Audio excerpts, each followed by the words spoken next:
There is a galaxy 8 billion light-years away that may have nothing at its centre. Every large galaxy we know of has a supermassive black hole at its heart. Ours does, all of them do. And this one appears to have lost its. And if it did, the thing it lost is not gone. It is about 4,000 light-years outside the galaxy now, still moving away, and stretched out behind it is a trail of newborn stars 200,000 light-years long, twice the width of the Milky Way. When astronomers first saw that trail, some of them did not believe it was real, because a black hole is supposed to be the thing that destroys matter.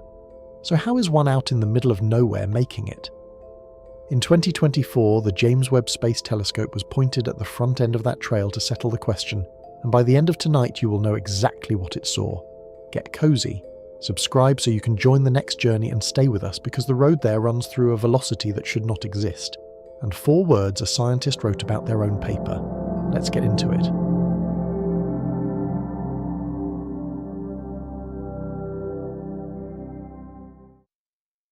Part 1. The line that should not be there. There is a line of light in the sky that should not be there. It is thin, it is bright, and it is straight.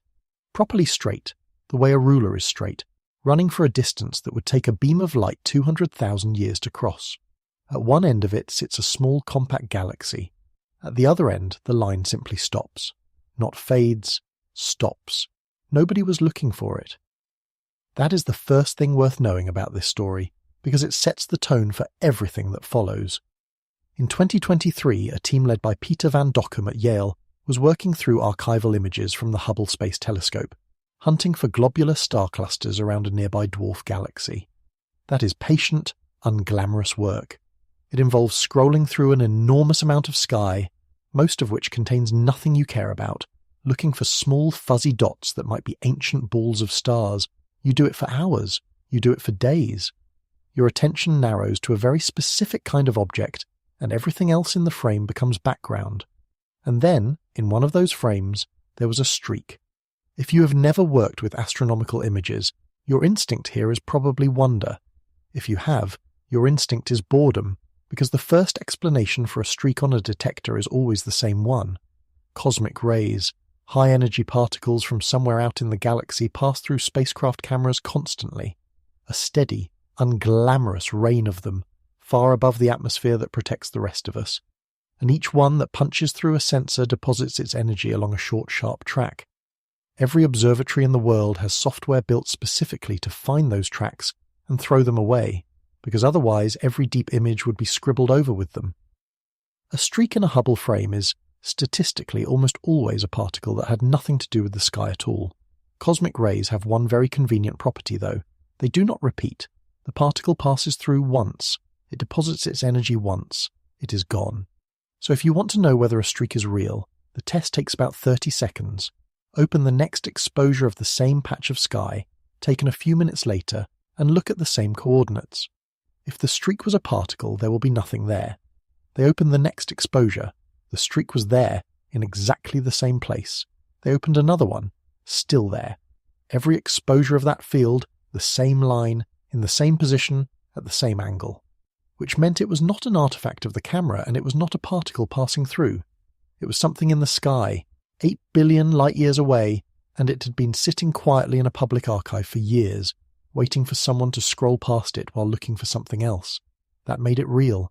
And being real in this case was considerably worse than being an artifact, because now somebody had to explain it. It is worth pausing on the instrument that took those images, because there is a small piece of luck buried in it. The pictures came from the Advanced Camera for Surveys, which astronauts installed on Hubble in March of 2002. 5 years later, its power supply failed, and the camera's main channel went dark. It sat dead on the side of the telescope for 2 years until, on the very last servicing mission ever flown to Hubble, in May of 2009, a crew went out and repaired it by hand, in vacuum, in gloves. The images that started this entire argument came from an instrument that had already been given up for dead once, and brought back by people with screwdrivers. There is a pattern in this field that is worth naming out loud, because it keeps happening. The cosmic microwave background, the leftover heat of the early universe, arguably the single most important observation in modern cosmology, was found by 2 engineers who were trying to get rid of an annoying hiss in a radio antenna and thought it might be pigeon droppings.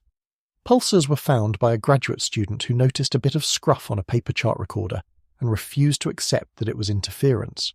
Gamma-ray bursts, the brightest explosions in the universe, were found by military satellites built to make sure nobody was secretly testing nuclear weapons. The discovery is almost never made by the person looking for it. It is made by somebody who was carefully, methodically looking at something else, and who noticed that one thing in the frame did not belong. There is one more thing about the archive worth saying, because it changes how you should picture this. Hubble does not delete anything.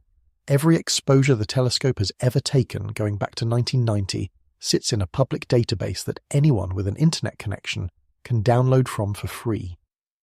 The images that contain this line had been taken years earlier for a completely different project by people who had no interest in this patch of sky beyond the object they were actually studying. The line was in them the whole time. It had been sitting in a file, fully formed, fully visible, for longer than some of the researchers who eventually looked at it had been doing astronomy. And the only thing standing between it and discovery was that nobody had happened to scroll to that corner of that frame with the right kind of attention. That is a strange thought to sit with. Somewhere in that same archive right now, there are almost certainly other things nobody has looked at properly yet. So what did they actually have?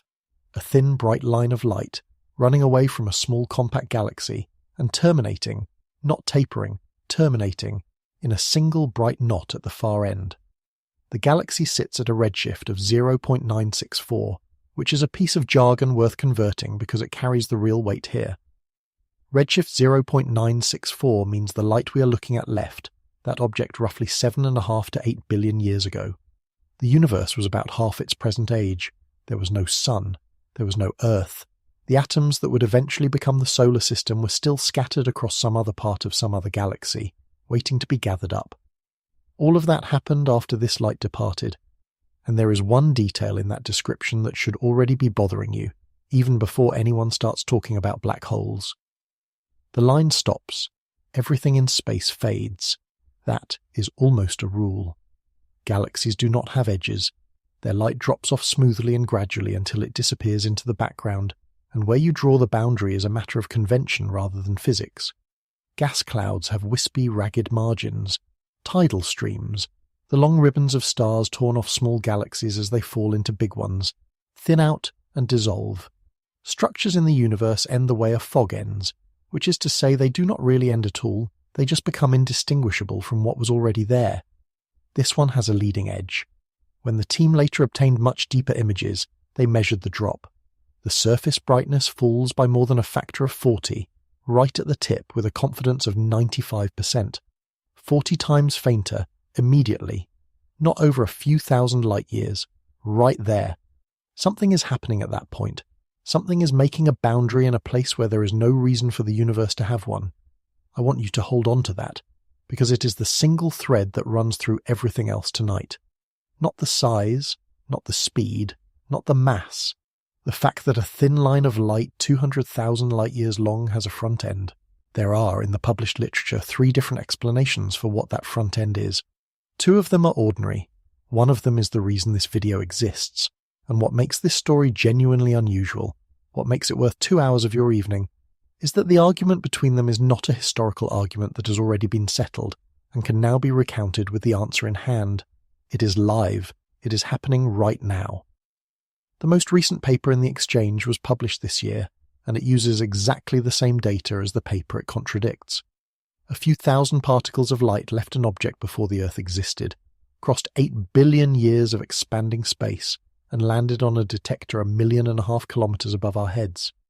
Everything after that, the speed, the mass, the 70 million year journey, the catastrophe that started it, is something we have to work out from those particles alone.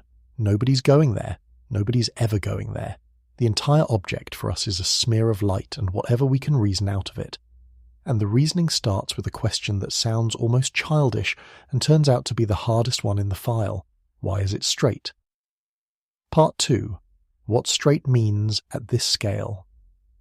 Here is something you can check for yourself the next time you look at a photograph of deep space. Find a straight line in it. You will not. The universe builds spirals, and it builds ellipsoids, and it builds filaments and sheets and bubbles and long ragged streamers of gas, but it does not, as a general rule, build straight lines at large scale. There is a good reason for that, and the reason is gravity. Everything big in space is orbiting something else, and orbits are curved by definition. A stream of stars torn off a small galaxy, as it falls into a larger one, does not travel in a straight line. It follows the shape of the gravitational field it is falling through, and it arcs. A spiral arm is a density wave winding around a center. A jet from a galactic nucleus wobbles and flares and bends as it pushes into whatever is in front of it. Even the great filaments of the cosmic web, which look from far enough away like a network of threads, are lumpy and irregular and curved when you get close. Straight lines do not happen. Not at this scale. Not without something very specific going on. So when you find one that is 62 kiloparsecs long, about 202,000 light-years, which is roughly twice the width of the entire Milky Way, you have exactly two options. Either you're looking at something that moved in one direction, without deviating, for an extremely long time, or you're not looking at a line at all. You're looking at something perfectly ordinary from an unusual angle. 200,000 light-years is one of those numbers that slides off the mind, so let me try to make it stick. If you could travel at the speed of light, which you cannot, but let us pretend, you would cross the distance from the Earth to the Moon in about 1¼ seconds. You would reach the Sun in 8 minutes. You would reach the nearest other star in a little over 4 years. You would cross our entire galaxy, edge to edge, in about 100,000 years. And you would need to do that twice, back to back, to travel the length of this one thin line of light. It is longer than the galaxy it came out of. It is longer than almost every galaxy there is. Now hold that length in your head and put a width on it. The line is about 700 parsecs across, a little over 2,000 light-years, for essentially its entire run. That is a ratio of about 50:1. If you scaled it down to something you could hold, it would be a pencil line 5 meters long and 10 centimeters thick, drawn without a wobble, across a room the size of a house. Hold that second option in your mind. We are going to come back to it, and when we do it is going to hurt. The team worked through the obvious explanations first, the way you do. Could it be a jet? Supermassive black holes at the centers of galaxies routinely launch enormous collimated beams of plasma, accelerated to close to the speed of light, that can extend for hundreds of thousands of light-years. Those are straight. Those are, in fact, one of the very few genuinely straight things in the universe, which is exactly why they were the first candidate. But jets do not look like this. A jet is lit along its entire length by the relativistic particles moving through it, and it tends to flare outward as it goes, and it usually terminates in a diffuse lobe where it slams into the surrounding medium, and it is normally accompanied by a second jet pointing the opposite way. This feature was lit differently. It grew brighter toward the far end, and it terminated in one compact bright knot rather than spreading into a lobe. It did not behave like a jet. Could it be a chance alignment? 2 or 3 unrelated objects that happen to sit in a row from our point of view. That happens, and it is embarrassing when it does. But the feature is continuous, not a string of separate blobs, and its properties change smoothly and systematically along its length. Coincidences do not do that. Could it be a very thin galaxy seen exactly edge-on? Yes. Absolutely yes. And that answer was raised early and set aside early, and it is going to come back with considerably more force than anyone at the time expected. The explanation that survived was the strange one. The paper appeared in April of 2023 in the astrophysical journal Letters, and it was titled, and this matters, A Candidate Runaway Supermassive Black Hole, Identified by Shocks and Star Formation in Its Wake. The word candidate is right there in the title. The authors put it there deliberately. It did not survive contact with the press coverage, and within about a week the internet had decided that a black hole had been definitively caught running away from home. It is worth dwelling for a second on that word candidate, because it is doing a very particular job. In a paper title, candidate is a promise about epistemic status. It says, here is a thing, here is the best explanation we can construct for it. We think the explanation is good, and we are telling you in advance that it is not proven. Scientists use it constantly. Press releases strip it out almost automatically, because it is a word that makes a headline worse.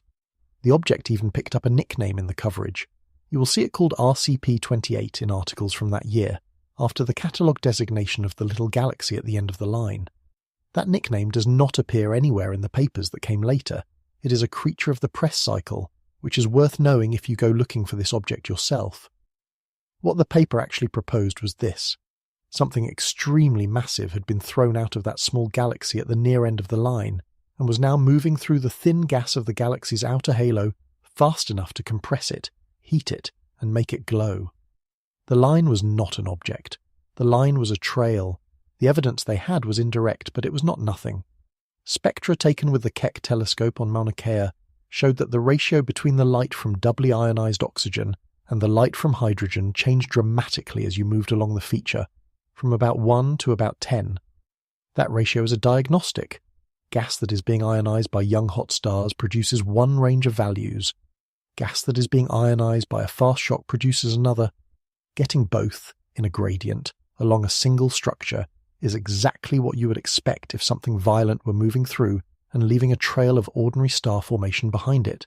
At the far end sat that bright knot, glowing in ionized oxygen with a luminosity of 1.9 times 10 to the 41st ergs per second. That number is meaningless as written, so let me convert it. It is roughly 50 million times the total power output of the Sun, coming from a single compact region of gas out in the middle of nowhere, with no galaxy around it. And the colours of the starlight along the trail change too. Bluer near the far end, redder as you moved back toward the galaxy. Blue light in a stellar population means young, hot, massive stars, which burn fast and die young. Red means older. So the simplest reading was an age sequence. Stars that were born progressively along a track, youngest at the tip, oldest near the galaxy, exactly as if something had passed through lighting the fuse as it went. There is a second reason the age gradient mattered so much to them. If the line were a static structure, a galaxy, a filament, anything that simply sits there, its stars would have no particular reason to be sorted by age from one end to the other. Sorting requires a clock, and a clock requires something that moved. An age sequence along a line is in principle a fossil record of a journey. Read it correctly and you're not looking at an object at all. You're looking at a timeline laid out sideways in space, with the present at one end and the past at the other. Their numbers at the time were about 39 million years since the ejection, and an implied speed of around 1,600 kilometres per second. I want you to file both of those away, because both of them are going to change. There was one more thing in that paper. On the opposite side of the galaxy, faintly, marginally, right at the edge of what the data could support, they thought they saw a second, shorter feature, a counter-trail, and they raised the possibility, carefully, tentatively, that two objects had been thrown out at once in opposite directions. It was a beautiful story. It had a discovery. It had a mechanism. It had a number. It had a symmetry. And within a matter of weeks, somebody published a paper explaining politely and in detail why the whole thing was probably nothing at all. Part 3. The Objection. The paper that arrived next had a title that was itself an argument. Supermassive Black Hole Wake, or Bulgulous Edge-on Galaxy. It came from a group led by Jorge Sanchez Almeida, working with Mireia Montes and Ignacio Trujillo, and before we get to what they said, it is worth knowing what they do because it explains the shape of their objection. Their field is low surface brightness imaging. That is the study of the faintest extended structures around galaxies, the outer halos, the ghostly shells left by ancient mergers, the diffuse light between galaxies in a cluster.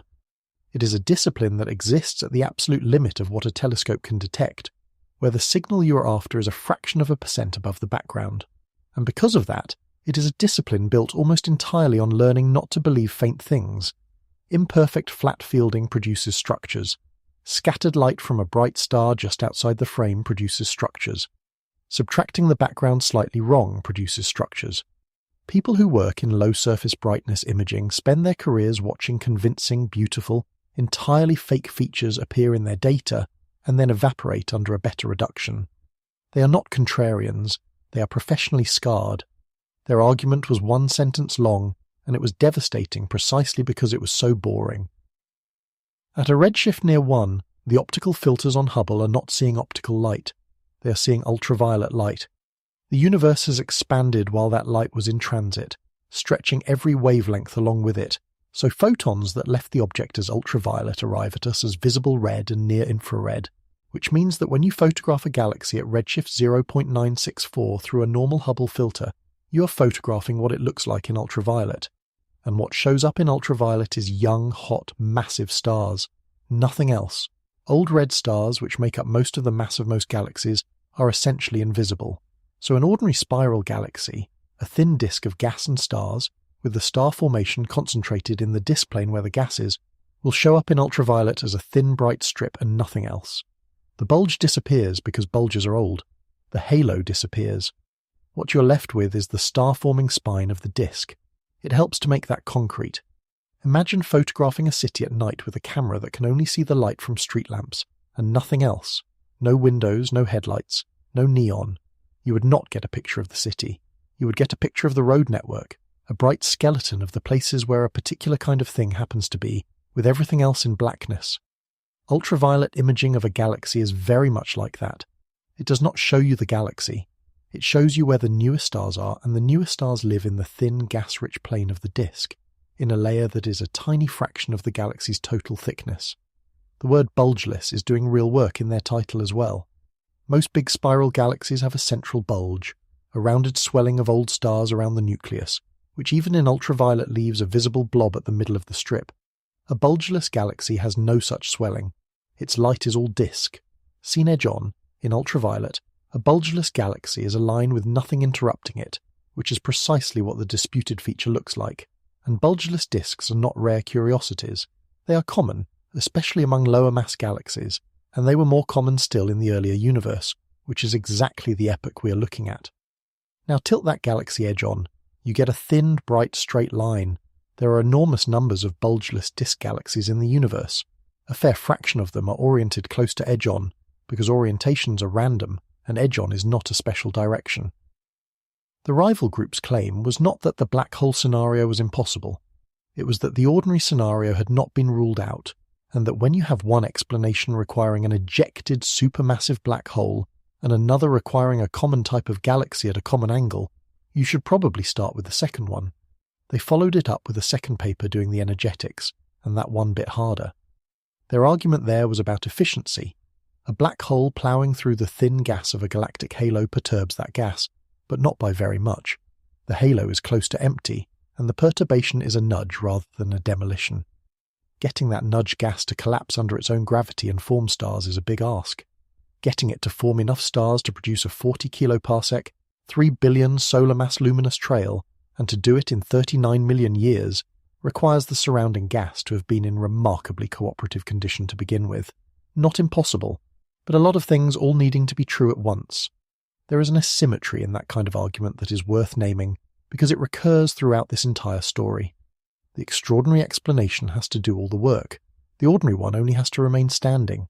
A runaway supermassive black hole has to be ejected, has to survive the ejection, has to be moving at the right speed through gas of the right density at the right angle, and has to trigger star formation efficiently enough to leave a visible trail. An edge-on galaxy has to be a galaxy, and has to be edge-on. Every additional requirement is a place the extraordinary explanation can fail, and the ordinary one has almost no places to fail at all. That is not a fair fight, and it is not supposed to be. It is the whole architecture of how evidence works, and the Discovery team knew it perfectly well when they put the word candidate in their title. And then a third group, led by Nianyi Chen, offered a third reading entirely, a galaxy that had been partially torn apart with a black hole sitting at one end of the wreckage. So by the middle of 2024, this is where things stood. There was one object and 3 published interpretations of it. Not a two-sided fight between believers and skeptics, a genuine 3-way disagreement about what a straight line in the sky is allowed to be. The rival group went back to the Hubble archive, pulled the deepest available imaging, and reported that they could see neither the bow shock that the black hole scenario predicts at the leading edge, nor the counter-trail on the other side that the Discovery paper had tentatively announced. Both of those absences carried weight, and it is worth understanding why. If a supermassive black hole is really out there at the tip, moving supersonically, then it must be shoveling gas in front of itself, and that shoveled gas should be visible as a curved, brightened cap at the leading edge. A bow. If the Discovery paper's binary ejection idea was right, then there should be a matching trail on the far side of the galaxy, thrown out in the opposite direction at the same moment. Neither was showing up.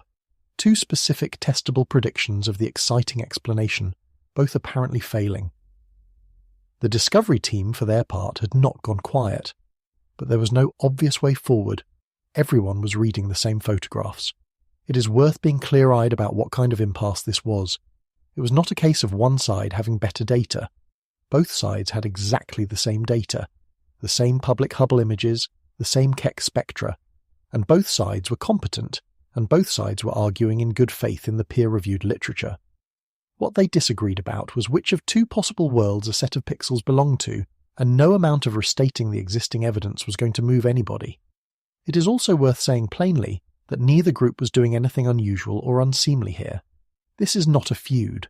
Published disagreement of this kind is not a malfunction of the scientific process. It is the process running normally in public at the speed the literature allows.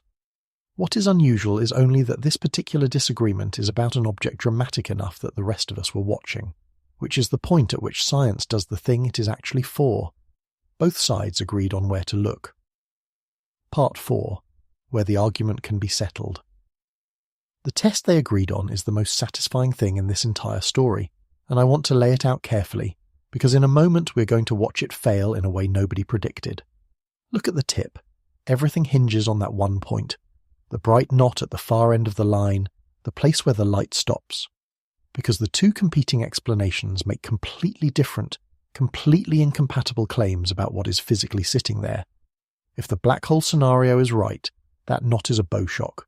Something massive is at that position, moving through the surrounding gas faster than sound can travel in it, and the gas immediately ahead of it is being violently compressed. Compressed gas is hot gas. Hot gas glows. And critically, shocked gas has a very particular kinematic signature. It is moving. Not orbiting, not drifting, but being shoved bodily forward by something that has just arrived and is about to leave. There is a discontinuity, a place where the velocity of the gas changes abruptly, over a short distance, because on one side of it the gas has been hit and on the other side it has not. If the galaxy scenario is right, that knot is an H2 region. That is the technical name for a cloud of hydrogen being ionized by young hot stars embedded inside it, a stellar nursery. There are thousands of them in the Milky Way. The Orion Nebula is one. You can see it with binoculars on a winter evening as a smudge in the sword of Orion, and it is about 1,500 light-years away and roughly 24 light-years across. Every star-forming galaxy in the universe has these things scattered through it, and a bright one sitting near the end of an edge-on disk is not remarkable in the slightest. It is what galaxies look like, bow shock or nursery. Those are the two options, and the enormously convenient fact about them is that they are not subtle variations of one another. They are different physical processes, they ionize gas by different mechanisms, they leave different fingerprints in the spectrum, and above all they have completely different motions. A nursery sits still. It is embedded in a galaxy, and it goes around with the galaxy, at the galaxy's own speed, doing whatever the rest of the disk is doing. It has no reason to show a sudden velocity break, because nothing is pushing it. A bow shock is a moving discontinuity by definition. It exists only because something is travelling through a medium. Its entire nature is a boundary between gas that has been struck and gas that has not. Since everything from here on depends on spectra, it is worth 30 seconds on what one actually is. When you spread light out by wavelength, with a prism, or in practice with a diffraction grating, you do not get a smooth rainbow. You get a rainbow with lines in it. Each chemical element, when its atoms are excited, emits light at a small set of very precise wavelengths, and only those. Hydrogen has its set, oxygen has a different one, sulfur, nitrogen, iron, all different. Those wavelengths are fixed by the structure of the atom itself, and they are identical everywhere in the universe. That gives you two things at once, and both of them matter here. First, which lines are present, and how bright they are relative to one another, tells you what is happening to the gas, how hot it is, how dense, what is ionizing it. Second, and this is the one that ends up deciding this whole argument, if the gas is moving toward you or away from you, every one of those lines shifts. The pattern stays the same, the whole pattern slides. Measure how far it has slid, and you have measured a velocity directly, for gas 8 billion light-years away, to a precision of a few tens of kilometers per second. That is the trick. That is the entire basis of what follows. You cannot see the gas move. You can watch a set of lines sit in the wrong place. and the velocity argument is the stronger of the two, which is worth flagging now. Line ratios tell you about ionization, and ionization can be produced by more than one mechanism. That is exactly the kind of thing reasonable people can argue about. Motion is harder to fake. If a body of gas at a specific point is moving at a wildly different speed from the gas immediately next to it, something is doing that, and the list of things that can is very short. So the question became purely technical. Could anyone measure the velocity structure of the gas at a single point in a very faint object 8 billion light-years away, at a resolution fine enough to see whether there is a discontinuity there? 10 years ago, the answer would have been no. The knot is small, it is faint, and the relevant wavelengths have been redshifted out of the optical and into the infrared, where the sky itself glows and ground-based telescopes struggle. You would need an instrument above the atmosphere, cooled to close to absolute zero, with enough collecting area to gather a decent number of photons from a smudge that faint, and with the ability to take a spectrum not at one point but at every point across a small patch of sky simultaneously. That instrument exists now. There is one. So the Discovery team wrote a proposal. Cycle 2, program number G03149, Principal Investigator Peter van Dokkum. It is worth understanding what that sentence involves. Time on the James Webb Space Telescope is the most competitive resource in astronomy. Every year, astronomers around the world submit far more requests than there are hours available, routinely 5 or 6 times more, and the proposals are reviewed anonymously, with the reviewers not told who wrote them, specifically so that reputation cannot carry a weak idea. You write a case. You explain what you will measure, what the possible outcomes are, and why the answer matters. And then you wait several months to find out whether a committee of your peers thought your question was among the best few hundred questions in the world that year. They got the time, not a lot of it. A couple of hours, aimed at a single bright knot at the end of a disputed line of light, to settle a question that had been open in theory since the early 1970s. And here is what I find genuinely lovely about this moment, before everything gets complicated. This is a rare thing in science, and rarer still in public. Both sides of a real disagreement had stated in advance and in print what evidence would count. Nobody was going to be able to move the goalposts afterwards.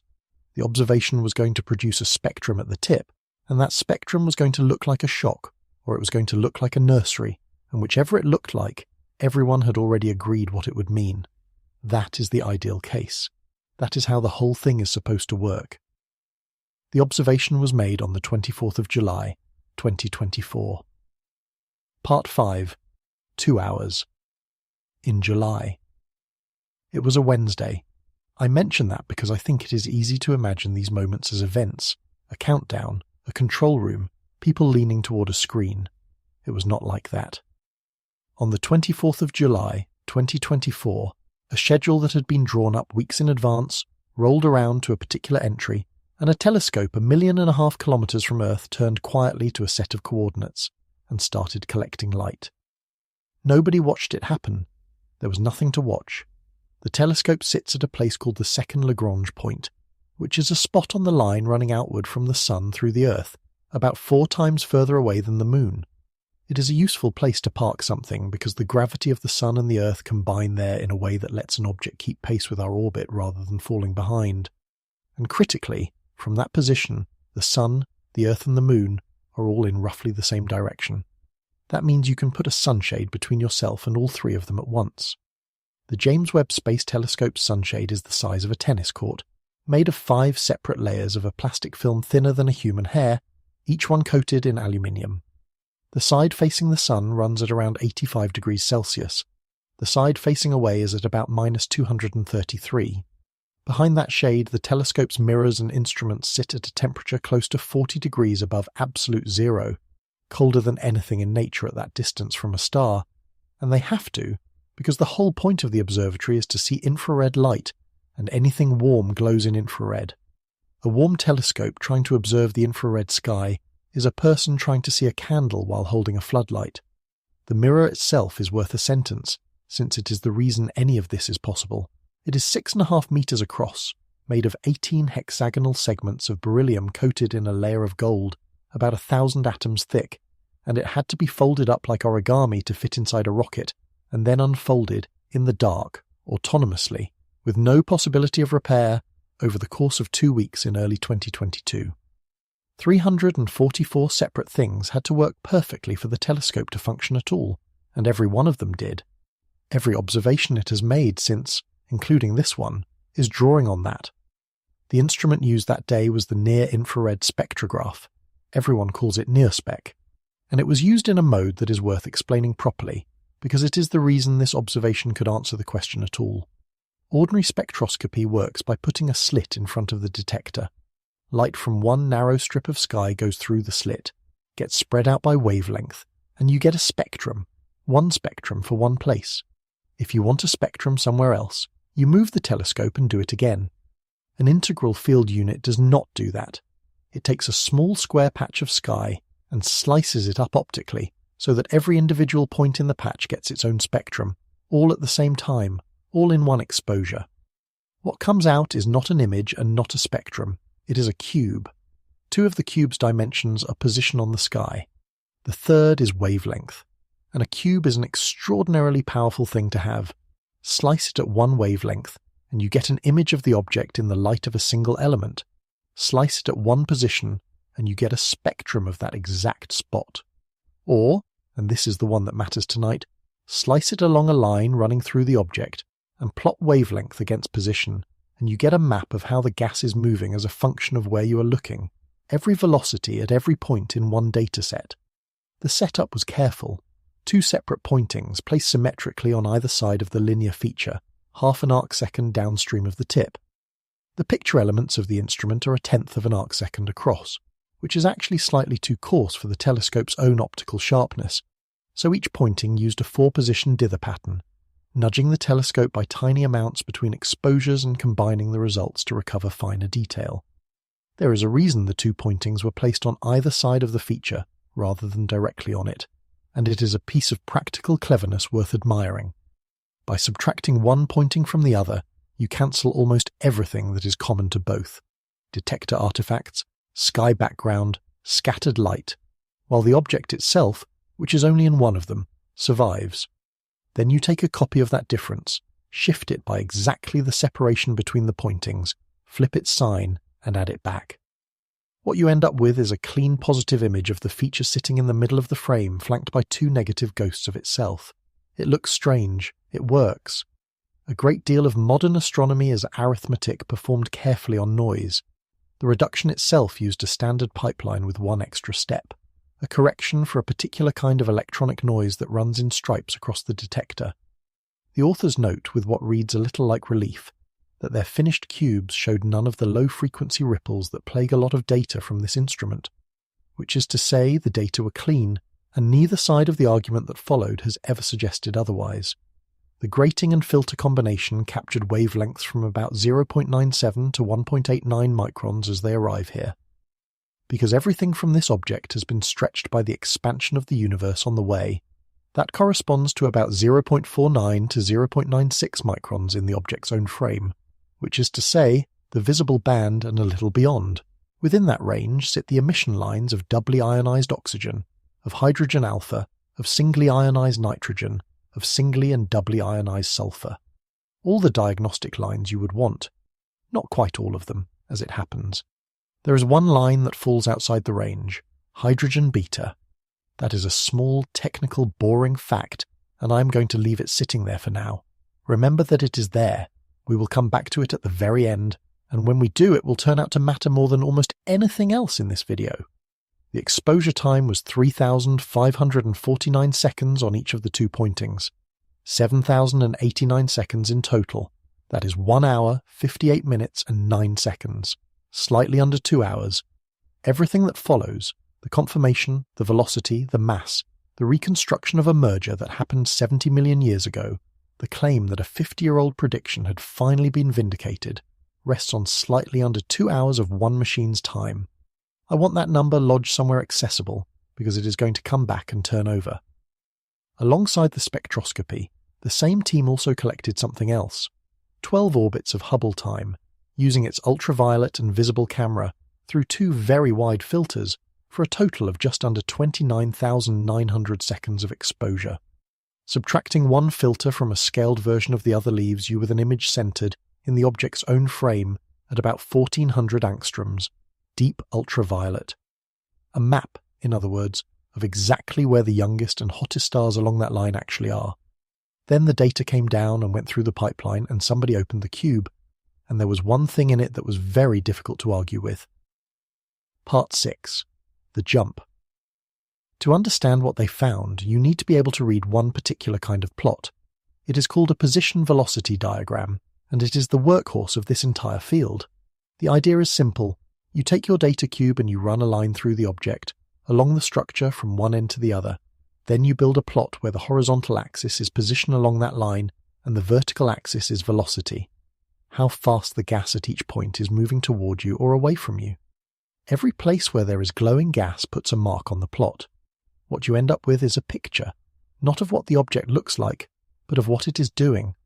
For most astronomical objects, that plot is smooth.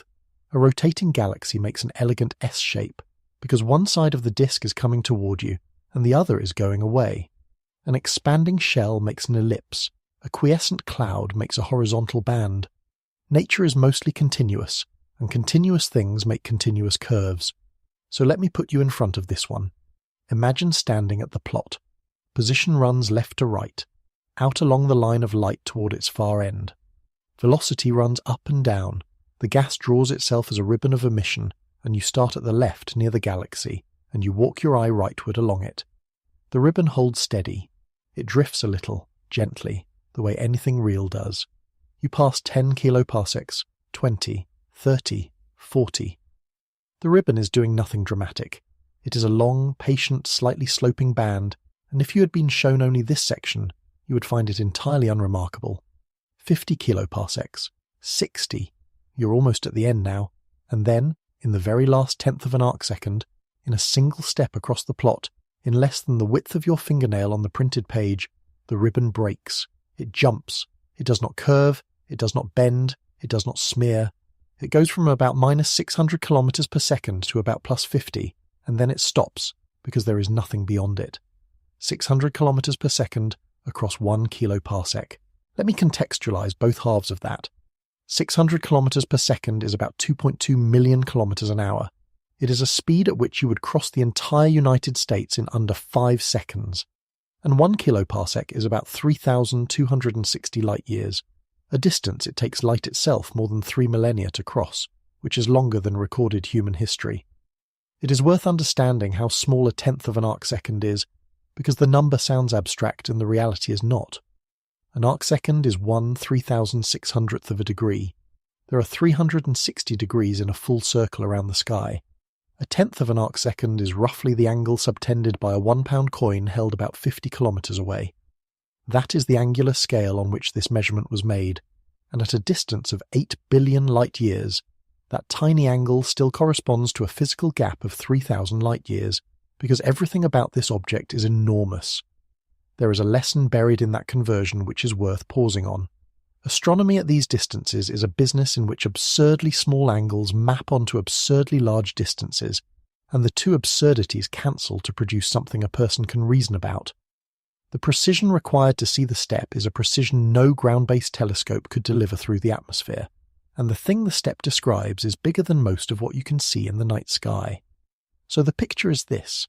2 bodies of gas separated by a gap that light needs 3,000 years to traverse, moving relative to one another at 2 million miles an hour with nothing gradual in between. Not a gradient. A step. Nothing in the ordinary inventory of the universe does that. The paper's own summary is unusually direct for a scientific document. In the comment field of the preprint, the little box where authors write a note to their colleagues, Van Dockum wrote that the single most important new observation is the 600 km per second gradient in the position-velocity diagram. Not the line ratios, not the imaging, that one break. And in the body of the text, there is no other plausible explanation for a 600 km per second gradient over a tenth of an arcsecond. That does not, of course, mean that no other explanation exists. It means that the authors could not construct one, and that as of tonight nobody else has published one either. Those are different claims, and the difference is going to become important, which naturally raises the question of whether there might be another explanation anyway, and to their credit the team went looking for one. The obvious candidate is gravity. If there was something extremely massive sitting at that point, gas near it would be orbiting fast, and gas further away would be orbiting slower, and you would see a velocity change across the region. Rotation curves around massive objects are one of the most common signatures in astronomy, so they ran the numbers. To produce a velocity of about 300 kilometers per second at a distance of 1 kiloparsec by orbital motion alone, you need a central mass of roughly 20 billion times the mass of the Sun. 20 billion. For scale, the black hole at the center of our own galaxy is about 4.3 million solar masses. The largest black holes ever reliably measured, sitting at the hearts of the biggest galaxies in the biggest clusters, come in at a few tens of billions, and those are the record holders of the entire observable universe, found in monstrous elliptical galaxies at the centers of the richest environments there are. The idea that one of those is sitting in the outer halo of a small, unremarkable star-forming galaxy, quietly, invisible in every X-ray and radio image ever taken of the field, is not a serious proposal. They tried a second gravitational reading. Not an orbit, but a fast flyby, where the massive object passes through and gives the gas an impulsive tug. That version needs about 100 billion solar masses. The paper's conclusion is stated flatly. In either interpretation, an implausibly massive black hole is required, and therefore a purely gravitational origin for the gradient is rejected. There is a version of this measurement that would have been much less interesting, and it is worth knowing what it would have looked like because the contrast is the whole point. Suppose the ribbon had bent smoothly upward over the last few kiloparsecs, a gradual acceleration, a curve. That would be perfectly consistent with all sorts of things. A warp in a disk, a rotating structure seen at an angle, gas falling into a potential well. Gradual is ambiguous. Gradual is what almost everything in the universe does. Abruptness is the signal. A discontinuity in a physical quantity means a boundary, and boundaries in gas are not free. They cost energy to make, and they smooth themselves out on their own unless something is continuously maintaining them. To find a sharp one, you generally need something either moving through the medium or exploding in it. That is very nearly the complete list. There is one more measurement here that I think is underrated, and it is the quietest number in the whole dataset. The gas at the tip has an internal velocity spread, a dispersion, of only about 31 kilometers per second, give or take 4. Thermal motion in gas at 10,000 degrees would account for 2 or 3 of that on its own. So the gas out there is calm. It is not churning. It is not turbulent. It is not being stirred. It is dynamically cold. That matters enormously, and here is why. If the region were chaotic, if there were lots of gas moving in lots of directions at once, then a big apparent velocity difference could just be an artifact of averaging over a mess. You would expect a smear, not a step. But this gas is orderly. 2 calm, well-behaved bodies of gas right next to each other, moving at wildly different speeds, with a clean boundary between them. That is not a mess. That is a wall. And here is where I have to stop and say something, because this is exactly the point where a story like this usually ends. The velocity break feels like the answer. It has the shape of an answer. Everything before it was ambiguous, and everything after it surely is just filling in details. It is not the answer. It is a measurement. 600 kilometers per second is a number about gas. It is not a number about a black hole. Nowhere in that cube is there an object, a point source, a thing. To get from a velocity discontinuity in a cloud of ionized oxygen to the speed of an unseen mover, you need to know the shape of the disturbance you're looking at. And the shape is not something you can read off the plot. It is something you have to model, which means the next question is not what did they find. It is, what shape is a shock? Part 7. Reading a shock. Take a boat out onto still water and move it slowly. The water in front of the bow lifts a little, slides around the hull and closes behind you. It is smooth, it is gentle, and if you were a molecule of water sitting out ahead of the boat, you would have plenty of warning that something was coming, because the pressure disturbance travels through water faster than the boat does. The water knows. It gets out of the way in time. Now open the throttle. Past a certain speed, that stops working. The boat is now outrunning the pressure waves it is generating, which means the water in front of it has no advance warning at all. It cannot part smoothly, because it does not know to. It gets hit, and what you see, instead of a gentle swell, is a hard white wall of piled up water pushed ahead of the hull, with a sharply defined front edge and a churning wake trailing behind it. That is a bow shock, and the physics of it does not care what the medium is or how big the object is. The same thing happens in air, where we call it a sonic boom. It happens in the solar wind, where the Earth's magnetic field carves a shock front out of the stream of particles blowing off the sun about 90,000 kilometers upstream of us, permanently, right now, on the sunward side of the planet. It happens where jets from newborn stars slam into the clouds they were born in, producing the glowing objects astronomers call Herbig aeronauts. And it happens where entire clusters of galaxies collide, on scales of hundreds of thousands of light years. The single condition is always the same. You must be moving faster than the speed of sound in the medium you're moving through. So what is the speed of sound in the halo of a galaxy? The gas out there is called the circumgalactic medium, a diffuse, mostly ionized envelope surrounding every large galaxy and extending hundreds of thousands of light years in every direction. It contains a substantial fraction of all the ordinary matter a galaxy owns, spread so thin that calling it a gas feels like a stretch. In this case, the working figure is about 1,000th of a particle per cubic centimetre, which is roughly 1 particle per litre. That is a harder vacuum than any laboratory on Earth can produce, and it is hot, around 1,000,000 degrees, because it has been heated by falling into the galaxy's gravitational well and by everything the galaxy has ever thrown at it. In gas at that temperature, sound travels at about 200 kilometers per second. The object in question, when the modelling was done, is moving at something close to 950, which puts it at roughly Mach 5, supersonic by a wide margin. I should flag that the paper never actually writes that number down. It is a straightforward inference from figures the authors do give, and I am handing it to you as an inference rather than a quotation.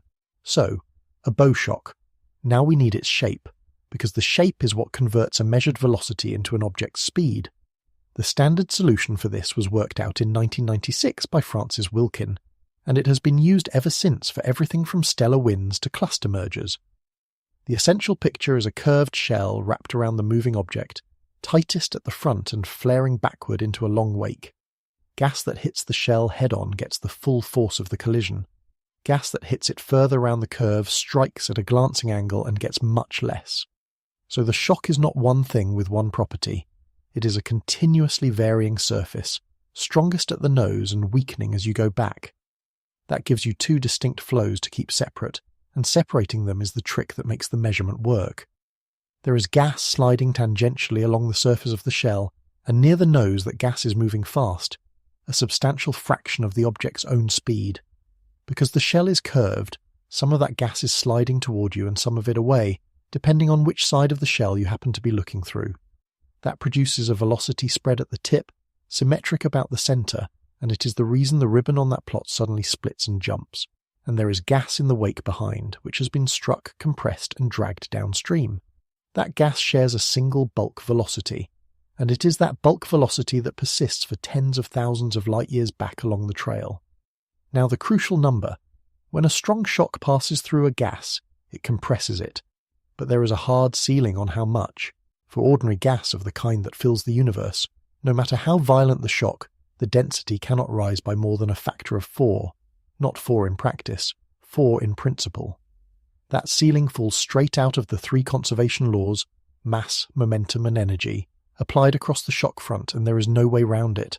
In real conditions, the number tends to come out around 3. That limit is what makes the whole thing measurable, because the compression factor also sets how fast the shocked gas moves. Gas that has been compressed by a factor of 3 ends up travelling downstream at roughly 2/3 of the speed of the object that hit it. So if you can measure the speed of the wake, you can multiply by about 1.5 and get the speed of whatever made it. Add one more ingredient. We are not seeing this object side on. It is tilted, so what we measure along our line of sight is only a component of the true motion, and the tilt has to be solved for at the same time as the speed. Put the velocity brake, the wake velocity, the compression factor, and the geometry into the model together, and out comes a number. 954 kilometers per second, plus 110 minus 126, at an inclination of 29 degrees out of the plane of the sky. The fit has what statisticians call a reduced chi-squared of about 1, and that is worth translating because it is a phrase people see constantly and rarely have explained. It means the model fits the data about as well as the noise in the data allows. If the number were much larger, the model would be failing to describe something real. If it were much smaller, The model would have so many adjustable knobs that it was fitting the noise itself, which is worse. About 1 is the sweet spot. It means honest, and there is a sanity check that I find genuinely reassuring. In an appendix, the authors do the calculation the crude way. Take the size of the velocity break, take the height of the wake plateau, do the trigonometry by hand on the back of the plot, and get about 860 kilometers per second at an inclination of about 33 degrees, 10% from the full answer, which tells you the headline result is not an artifact of an elaborate pipeline. You can very nearly read it straight off the picture. 954 kilometers per second is about 3.4 million kilometers an hour. The distance from the Earth to the Moon is 384,000 kilometers. At that speed, you would cross it in about 6 minutes and 45 seconds. The Apollo cruise took 3 days, and yet, and this is the part that keeps the scale honest, moving at 3.4 million kilometers an hour, this thing would still need something like 100 million years to cross a single galaxy. It is going extraordinarily fast, and the universe is still winning. Now, the piece of this that I think is the most convincing, and which almost none of the coverage mentioned. Everything I have just described comes from kinematics, from motion, from wavelength shifts. But the same dataset contains a second, completely separate line of evidence, the line ratios. How bright oxygen is relative to hydrogen, how bright nitrogen and sulfur are relative to hydrogen, and how those ratios change along the structure. Those ratios depend on how hard the gas is being hit, on the shock velocity, and you can fit them against a library of computed shock models to extract a speed. Do that, and you get shock velocities of about 250 to 450 kilometers per second along the wake, rising to 500 to 700 near the nose. Now go back to the geometry. The bow's shape is a curve with a measured radius. Given a curve of that shape and an object moving at 954 kilometers per second, basic trigonometry predicts exactly how the shock strength should fall off as you move backward from the nose, because gas further round the curve is struck at a glancing angle. The two curves agree, one derived from motion, one derived from chemistry. Neither one used the other. In the author's words, the geometric expectation is in excellent agreement with the shock velocities derived from the line ratios, particularly when considering that the two measurements are completely independent. That is the strongest kind of evidence observational astronomy produces. Not one impressive number, but two unrelated roads arriving at the same place.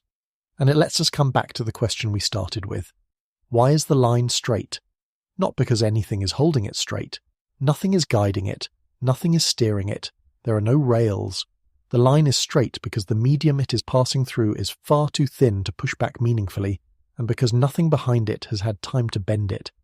Straight lines do not happen, in general, because gravity curves everything given long enough, and this line has not been given long enough.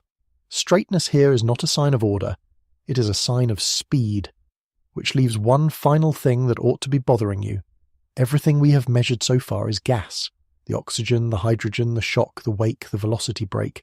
There is no image of an object anywhere in this data. There is a footnote in the paper that describes the situation better than I can, and I want to plant it here because we will need it later. The black hole is the wizard behind the curtain, the unseen mover setting the boundary conditions, while what we actually observe is the shocked gas. Hold that. Because the next problem is that the curtain is about 1,000 times too big. Part 8. Step back, then the coma. Let us step back for a moment and put the pieces on the table together, because we have covered a lot of ground and the next stretch gets stranger. Here is where we are. Someone found a line of light in an old photograph while looking for something else. The line is 200,000 light-years long, it is thin as a pencil stroke, it points at a small galaxy at one end, and at the other end it stops dead rather than fading. One team said it was the trail of a supermassive black hole thrown out of that galaxy. Another team said it was an ordinary galaxy seen edge-on, which in ultraviolet light looks exactly like a bright straight line. Both sides agreed the argument could be settled by looking at the tip, where one scenario predicts a shock and the other predicts a nursery. Under 2 hours of James Webb time went into that tip in July of 2024, and the data came back with a velocity break of 600 kilometers per second across a single kiloparsec, a discontinuity that gravity cannot produce without an implausible amount of mass, and that a stellar nursery has no mechanism to produce at all. Modelling that break as a bow shock gives a speed for whatever is making it, 954 kilometers per second, and an entirely separate analysis, using chemistry rather than motion, independently agrees. That is the case. It is a good case. Now here is the problem with it.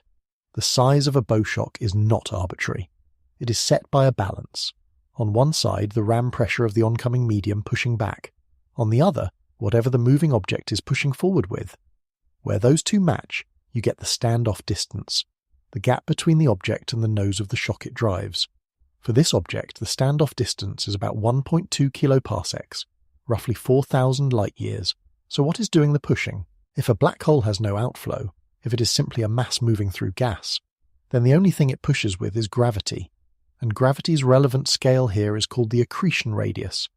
That is the distance within which the black hole's pull dominates over the gas's own motion, and it depends on the mass and on how fast the thing is going.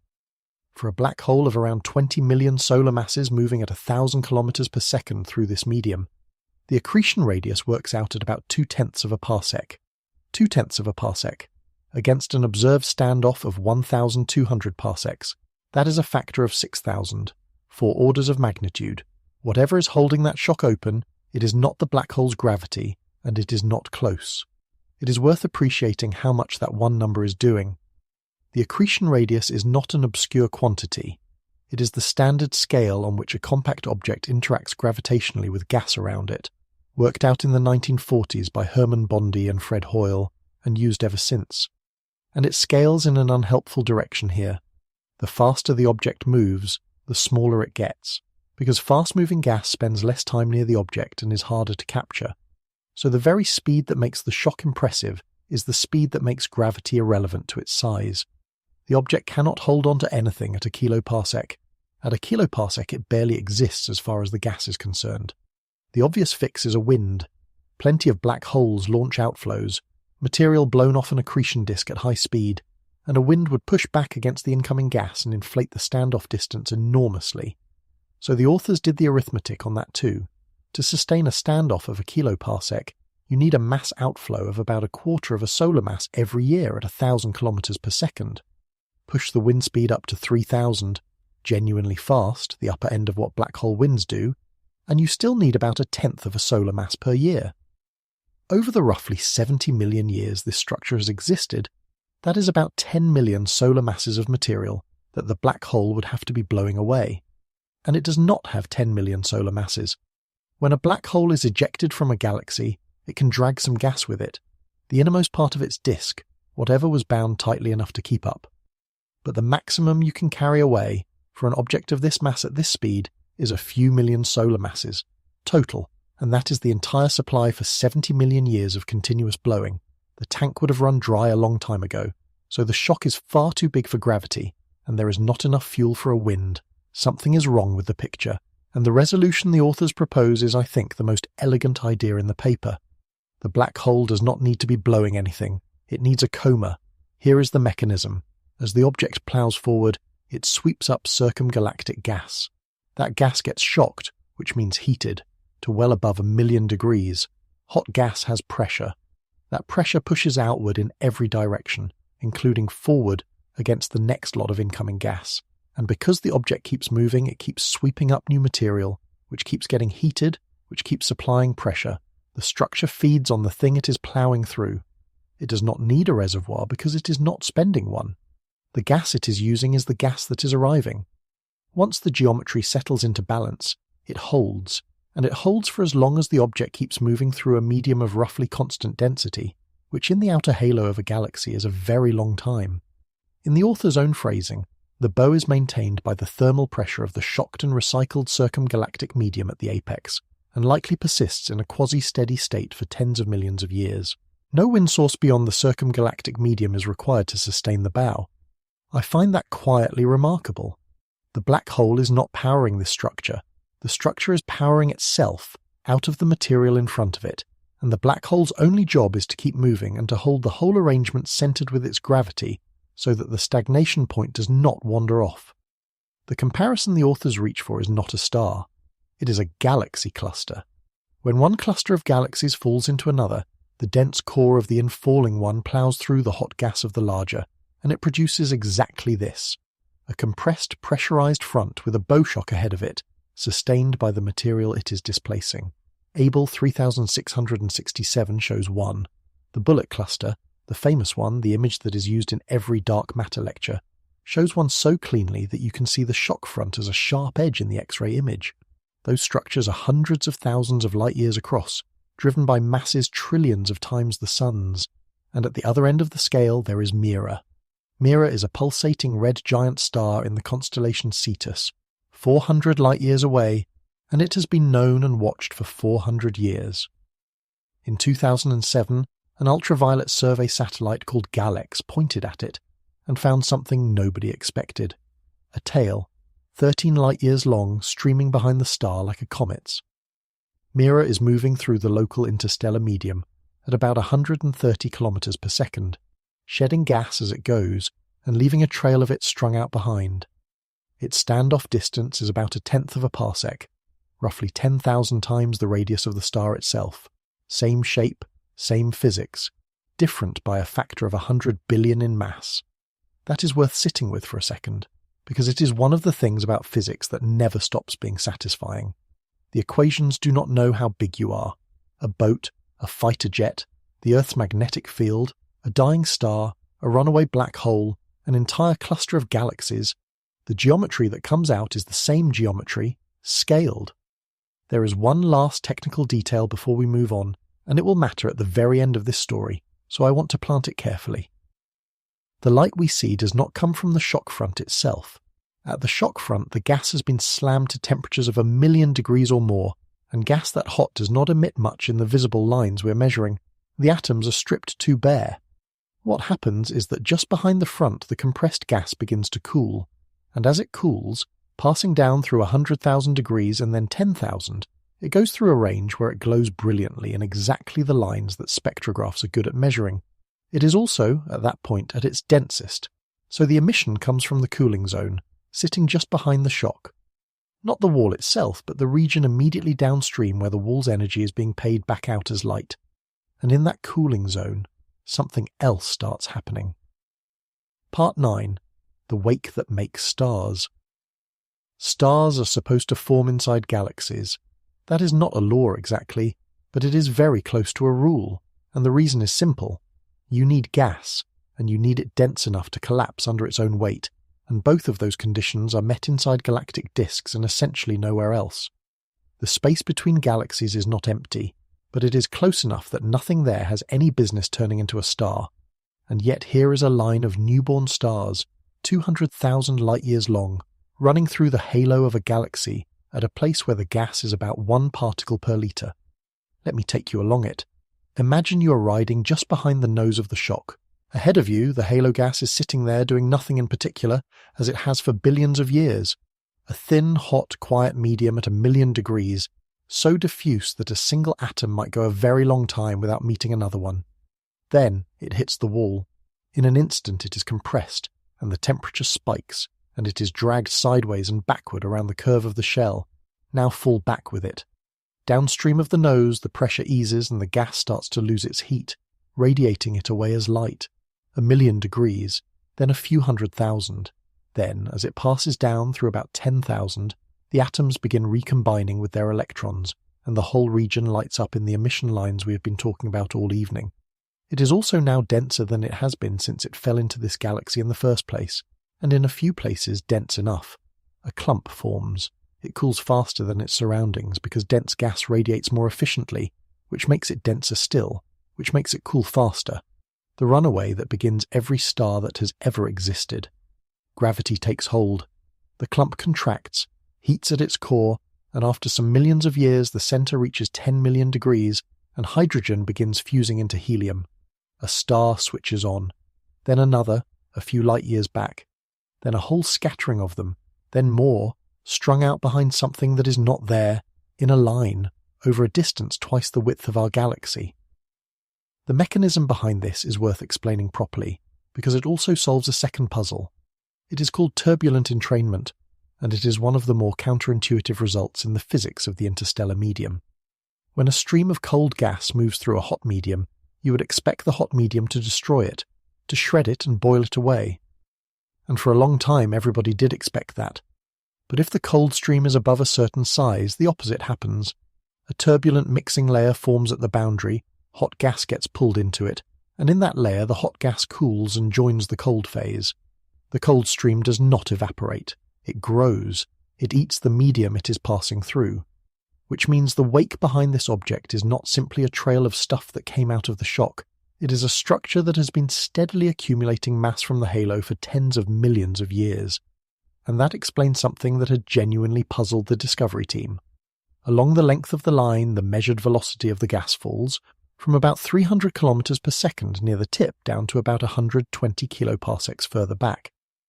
In the original paper, that trend had no clean explanation, and the authors knew it was awkward, because the velocities they were seeing were higher than the galaxy's own halo could account for. Entrainment explains it in one line. The gas being pulled in from the halo is, on average, at rest. So every kilogram the wake absorbs dilutes its momentum. The wake does not slow down because it is running into friction. It slows down because it is getting heavier. Momentum is conserved, mass goes up, velocity comes down. Fit that model to the data, and it gives a growth timescale of about 31 million years. A theoretical paper published in 2023, working from general principles about mixing layers and with nothing to do with this object, predicted about 35 million years for typical halo conditions. Another quiet convergence. Nobody wrote a press release about it. The same fit gives the age of the whole structure, about 73 million years since the object left home. I want to convert that because on the scale of this story, 73 million years sounds like nothing, and it is not nothing. 73 million years ago on Earth, it was the late Cretaceous. Tyrannosaurus was walking around, Triceratops was walking around. Flowering plants were still a relatively recent development. The asteroid was still 8 million years in the future. That is how long this thing has been ploughing forward, in one direction, without stopping, without turning, laying down a trail of stars behind it. So how many stars? The total light of the wake corresponds to a rest frame blue luminosity of about 20 billion times the Sun's. Working back from that to a mass, assuming most of it comes from stars between 1 and 20 million years old, which are enormously bright for their weight, gives about 200 million solar masses of stars present today, or about 300 million formed in total, once you account for the mass stars shed as they age. 300 million solar masses, that is a dwarf galaxy's worth of stars, and it is not in a galaxy, it is in a corridor.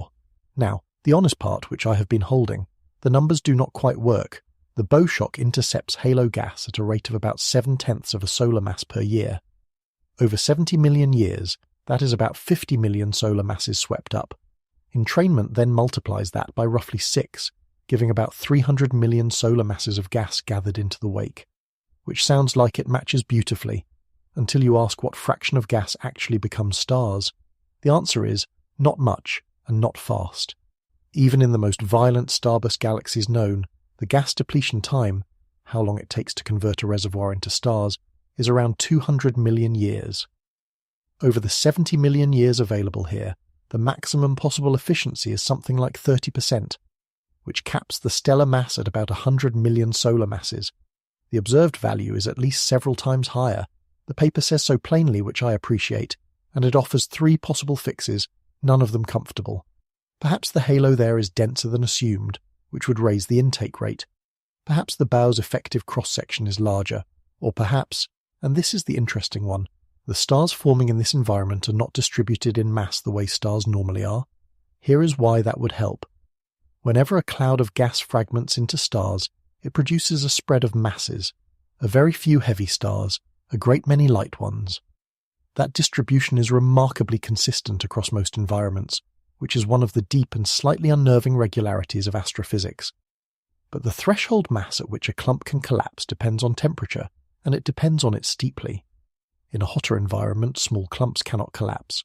Only big ones can, which means fewer, heavier stars. Heavy stars are enormously brighter per unit mass than light ones. A star 10 times the Sun's mass puts out something like 1,000 times the Sun's light.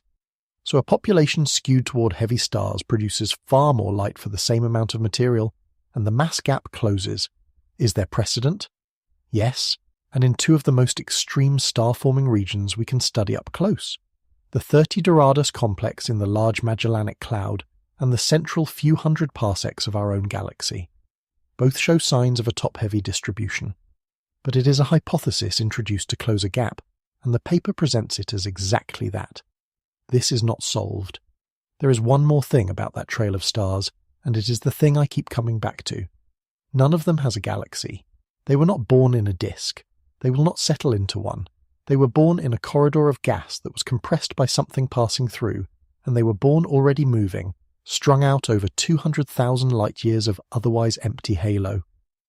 I should be careful here, because this is where I have to stop reporting and start extrapolating.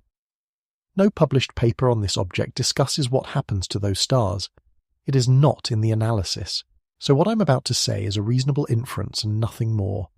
With no galaxy to bind them and nothing much out there to gather them, the natural expectation is that they disperse, that they burn and die, and their remnants continue drifting through the halo, unattached to anything, for as long as the universe lasts. That is speculation. I would rather flag it than smuggle it past you. And there is one final oddity in this structure that I think is the strangest fact in the whole file. Everything I have just described is violent and disordered.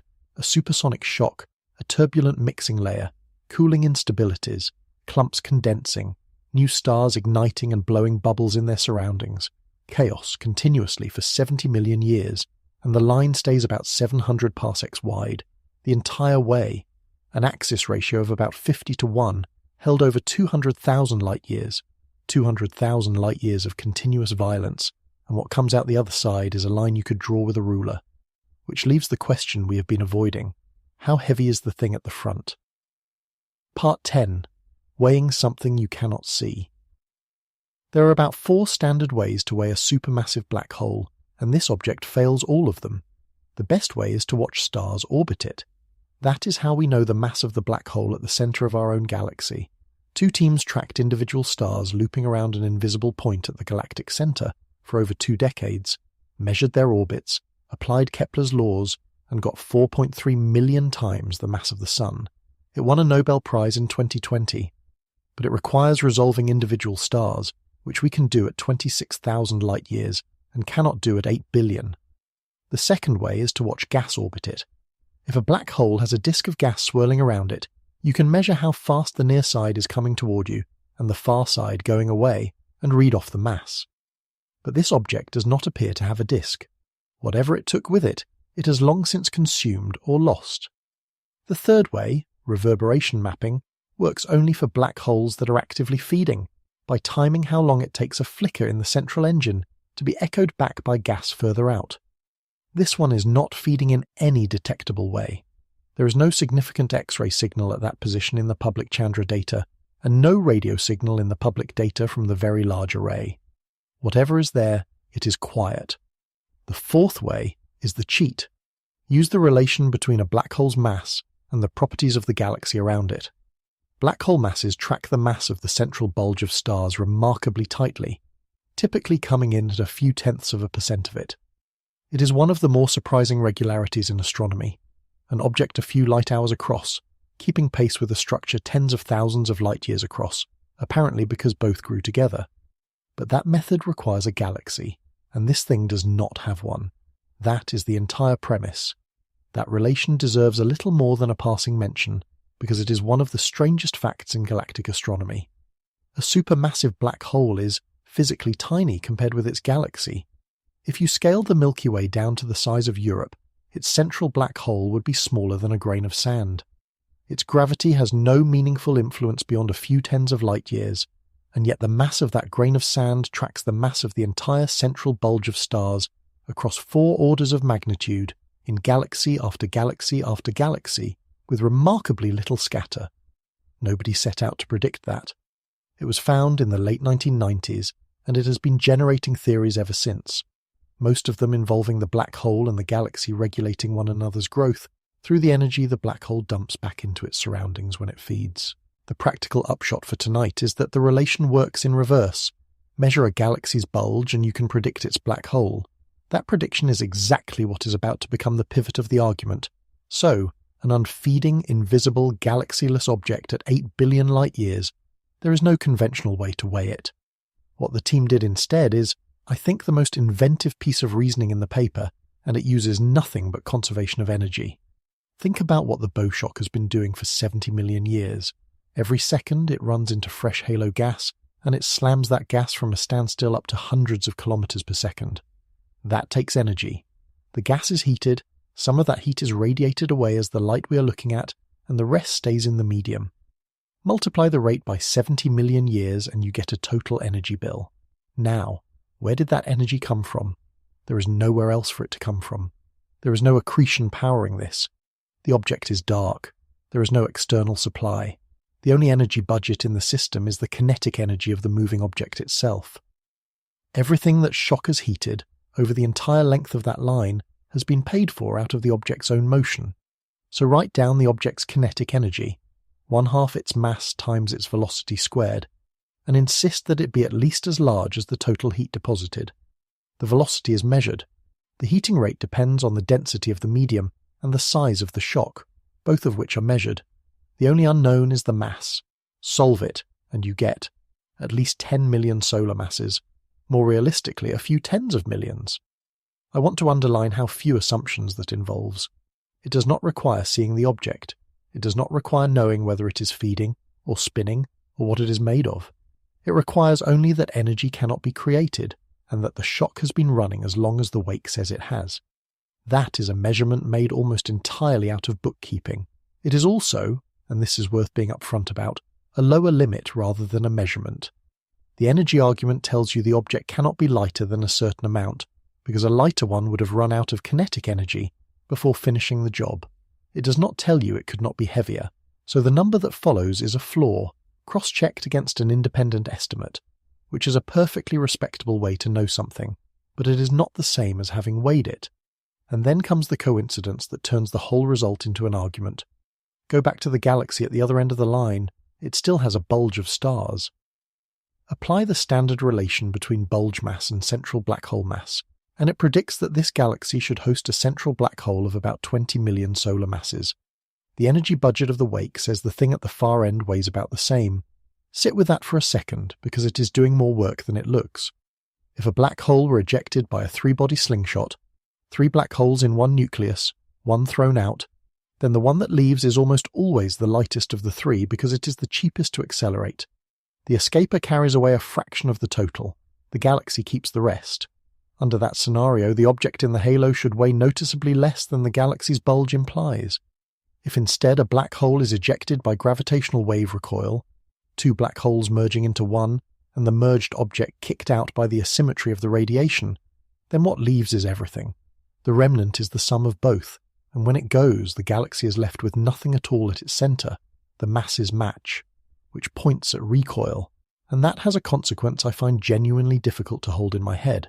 If that reading is right, then the galaxy at the near end of this line, an ordinary compact star-forming galaxy, currently making stars sitting there looking entirely normal, has nothing at its heart. No central black hole. The thing that every large galaxy in the universe is supposed to have, the anchor that its whole structure grew around, is 4,000 light-years outside it and receding. There is a second consequence, which the paper mentions almost in passing, and then moves on from. If the object's mass really does match the total the galaxy should have contained, and if it has been ploughing through halo gas for 70 million years, shedding momentum the entire way, then it is not going as fast as it used to. 954 kilometers per second is not the launch speed. It is what is left of it. One last calibration, to keep the scale honest. Sagittarius A star, at the center of our own galaxy, is 4.3 million solar masses. This object, if the reasoning holds, is something like 5 times that. It is not a record breaker. There are black holes 1,000 times heavier sitting in the centers of giant elliptical galaxies where they belong, doing what black holes are supposed to do. This one is just not at the center of anything, which raises the only question left about the mechanism, and it is a question that has been open, in one form or another, since 1973. How do you throw away something like that? Part 11. How you throw away a black hole. The center of a galaxy is the hardest place in that galaxy to leave. It sits at the bottom of the deepest gravitational well the system has. To get out, you need to be moving faster than the escape velocity, and at the centre of a large galaxy that runs from several hundred kilometres per second to well over 1,000. For comparison, escaping the Earth's surface takes about 11 kilometres per second, and escaping the Sun from where we are takes about 42. A galactic nucleus is a different category of problem entirely, and there is a second obstacle, which is the more interesting one. A supermassive black hole does not spontaneously acquire speed. Nothing inside a galaxy is capable of accelerating it. There is no mechanism by which the heaviest object in a system gets flung out of that system by the lighter things around it, unless there is more than one of them. Both of the mechanisms anyone takes seriously start the same way, with a galaxy merger. Galaxies collide constantly. Our own has eaten a long list of smaller ones and will eventually merge with Andromeda, and when two galaxies combine, each brings its central black hole along. Those two black holes then sink toward the centre of the new combined system by a process called dynamical friction. As each one moves through the surrounding sea of stars, it pulls a slight overdensity of stars behind it, and that overdensity tugs back, gradually draining orbital energy. Over hundreds of millions of years, the two black holes spiral in and form a bound binary, and then, usually, they get stuck. This is a genuine and long-standing puzzle known as the final parsec problem. A black hole binary shrinks by flinging away stars that pass close to it. Each ejected star carries off a little orbital energy, but there are only so many stars on orbits that come close enough. Once those are gone, the binary has nothing left to interact with, and it stalls at a separation of roughly 1 parsec, which is far too wide for gravitational radiation alone to close the gap within the age of the universe. On paper, black hole binaries should sit there forever. They evidently do not, because in 2023, pulsar timing arrays reported evidence for a low-frequency gravitational wave background across the whole sky, most naturally explained as the accumulated hum of supermassive black hole binaries merging throughout the observable universe. Something gets them through the last parsec. Gas disks, probably. Non-spherical galaxy shapes that keep feeding stars into the danger zone, or a third black hole arriving from the next merger. Which brings us to mechanism 1. Add a third black hole to a bound pair and you have a three-body problem, which famously has no stable general solution. The system does not settle. It resolves, and it resolves in the way three-body systems always do. Two of the objects fall into a tighter orbit, and the third is flung outward, carrying away the energy released. This was worked out for galactic nuclei in 1974 by William Saslaw, Maury Valtonen, and Sverre Arseth. The slingshot has one signature property, and we have already used it. The object thrown out is almost always the lightest of the three, because it is the cheapest thing to accelerate. Mechanism 2 is stranger, and it was written down a year earlier. In 1973, the physicist Jacob Bekenstein pointed out something that follows directly from general relativity, and had simply not been assembled before. Gravitational waves carry momentum, and when two black holes merge, they radiate those waves, an enormous quantity of them, converting several % of the total mass of the system into pure space-time distortion in a fraction of a second. If the two objects are perfectly identical and perfectly symmetric, that radiation goes out evenly in all directions and nothing happens. But if they are not, different masses, different spins pointing in awkward directions, then the waves do not leave evenly. More momentum departs in one direction than the other, and if more momentum leaves one way, the merged remnant has to move the other way. It is a rocket. The exhaust is warped space-time. Bekenstein wrote that down as a consequence of a theory, with no instrument on Earth capable of testing it, and no realistic prospect of one. And for the next 30 years, nobody could even calculate how big the effect would be, because doing so requires solving Einstein's field equations numerically through the most violent event in the universe, and every attempt to do that crashed. The simulations would run for a while and then blow up. It was an open problem for a generation. It broke in 2005. Within about 2 years of the first stable merger simulations, the recoil calculations arrived. The numbers were bigger than anyone had expected. For two non-spinning black holes, the maximum kick is modest, a couple of 100 kilometers per second, which most galaxies can hold on to. But in 2007, a group including Manuela Campanelli, Carlos Lusto, Josef Zlokawa, and David Merritt found the configurations that maximize it. Equal masses, maximal spins, the spins lying in the orbital plane, and pointing in opposite directions. Those cases produce recoils of around 4,000 kilometers per second. The community named them superkicks. In 2011, Lusto and Zlockauer found a partially aligned arrangement that does better still, up to about 5,000. They called it the hang-up kick. 5,000 kilometers per second will remove a black hole from any galaxy in the universe, with room to spare. Let me put you at one of these events, because I think it is worth doing once. 2 black holes, tens of millions of solar masses each, in the final minutes. They are orbiting each other thousands of times, faster and faster, their spins tilted out of the orbital plane so that the whole orbit is precessing, wobbling like a spun coin about to settle. The space around them is not passive. It is being wrung out, stretched and squeezed thousands of times a second, and every one of those oscillations carries energy and momentum away across the universe at the speed of light. And there is no light. That is the thing to hold on to. Nothing here is bright. There is no explosion, no flash, no expanding fireball. If you were somehow suspended nearby with your eyes open, you would see nothing at all, and the only sign that anything had happened would be that your own body was being briefly stretched and compressed in 2 directions at once. Then the 2 horizons touch and become one. The ringing dies away in a fraction of a second, and the survivor is already moving, not accelerating, moving. It was given its entire velocity in less time than a heartbeat, by radiation that left in the wrong direction, and it is now heading out of the galaxy at a speed nothing in that galaxy can undo. It does not stop for 70 million years. In 2026, 3 researchers, Tusif Islam, Tejaswi Venumadhav, and Digvijay Wadekar, published a paper in Physical Review Letters that takes the measured velocity and runs this physics backwards. Given a recoil of 954 kilometers per second, what could have produced it? Their answer is a set of constraints on a system that no longer exists. The progenitor binary must have been precessing. The spins were not neatly aligned with the orbit. Its mass ratio was less than about 6, so the 2 black holes were not wildly different in size, and the more massive of the 2 must have been spinning fast, with a dimensionless spin parameter around 0.75, which is a substantial fraction of the theoretical maximum. The merger happened roughly 70 million years ago. I want to be very precise about what that paper is, because it is easy to overstate. It is not a gravitational wave detection. Nobody heard this merger. The waves it produced passed through this region of space before the Earth existed, and they were at frequencies far too low for any detector we have built or plan to build. You would need an observatory millions of kilometers across, which is roughly what is planned for the 2030s, and even that is aimed at a somewhat different range. What the paper does is take a velocity that was inferred from gas and ask which family of mergers could deliver it. The constraint is entirely dependent on the velocity being real. There is, however, one place where a recoil has actually been measured rather than inferred.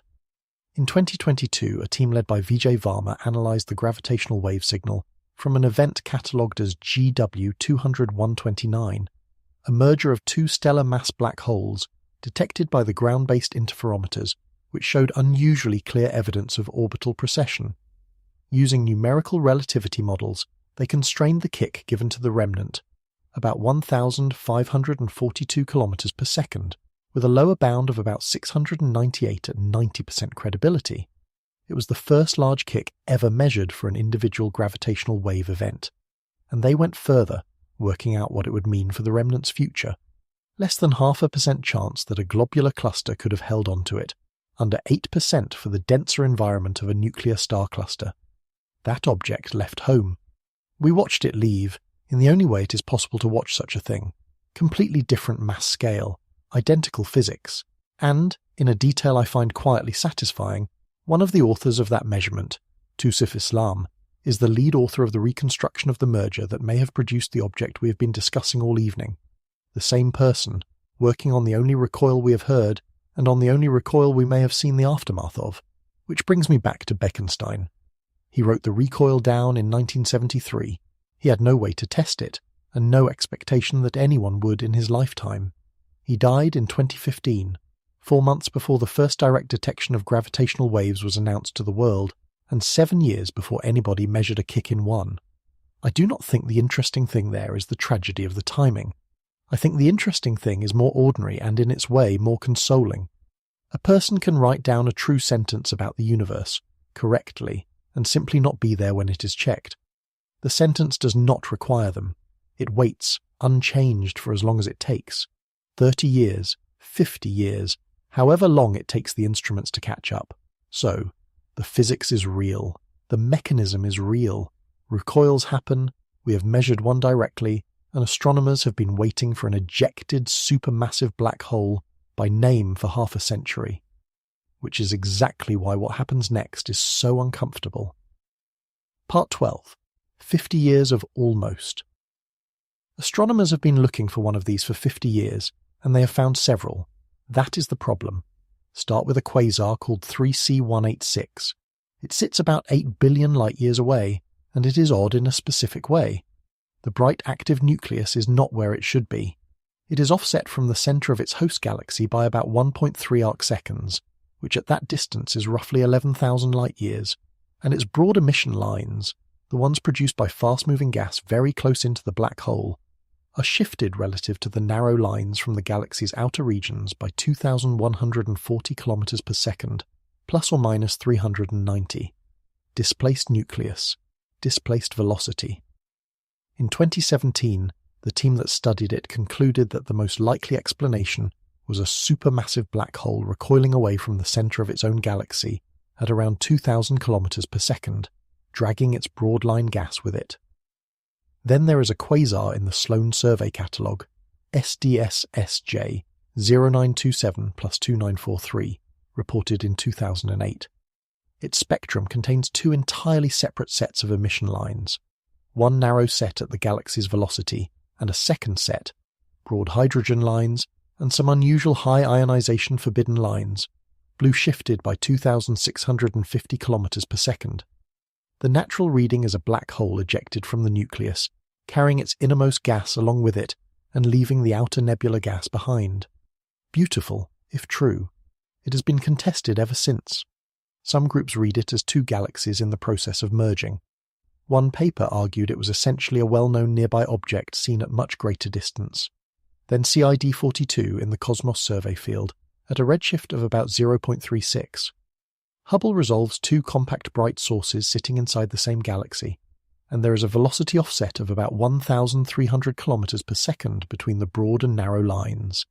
It has been called the best candidate for a gravitational wave recoiling supermassive black hole to date, and in the same breath, the papers acknowledge that an enspiraling pair of active nuclei, or accretion disk kinematics, or a triple encounter cannot be excluded. And there is HE0450-2958, which acquired the nickname the Naked Quasar, a bright quasar reported in 2005 with no detectable host galaxy at all. 4 objects, 4 decades of work, and every single one has the same shape of problem. They are all spectroscopic offsets. 2 sets of lines in one spectrum, or a bright point that is not quite where the middle is. And the trouble with a spectroscopic offset is that it has an obvious innocent explanation. You might simply be looking at 2 things at once. A galaxy merger in progress puts 2 nuclei in one field of view with different velocities. A chance alignment puts 2 unrelated objects along one line of sight. The paper we have been discussing states the difficulty plainly. The interpretation of these systems is often ambiguous, and in particular it is difficult to distinguish ongoing mergers from ejections. 50 years of almost.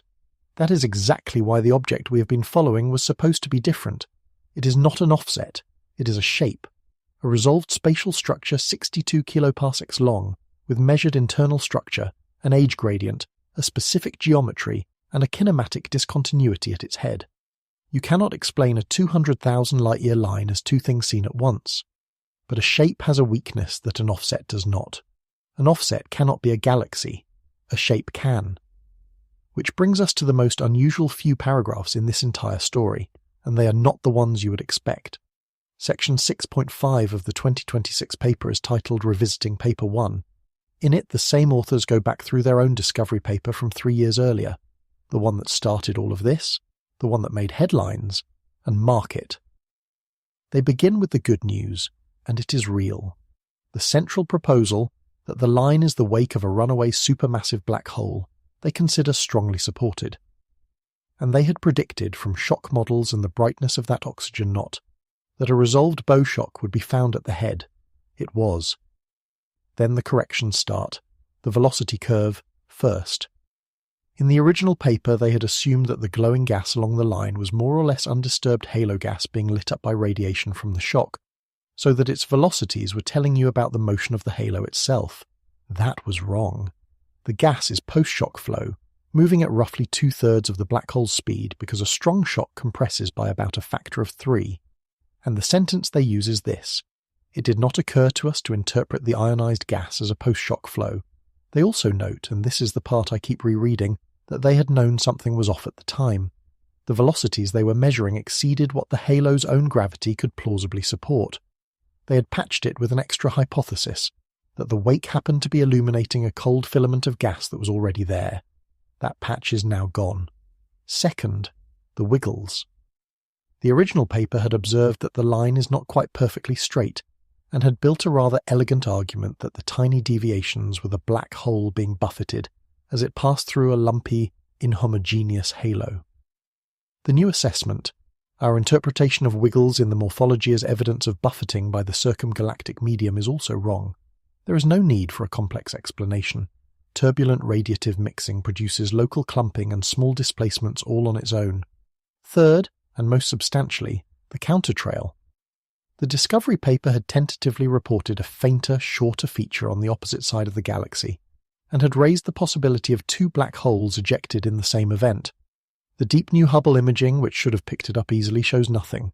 An independent archival analysis by the rival group, the same group arguing the whole thing is a galaxy, found nothing.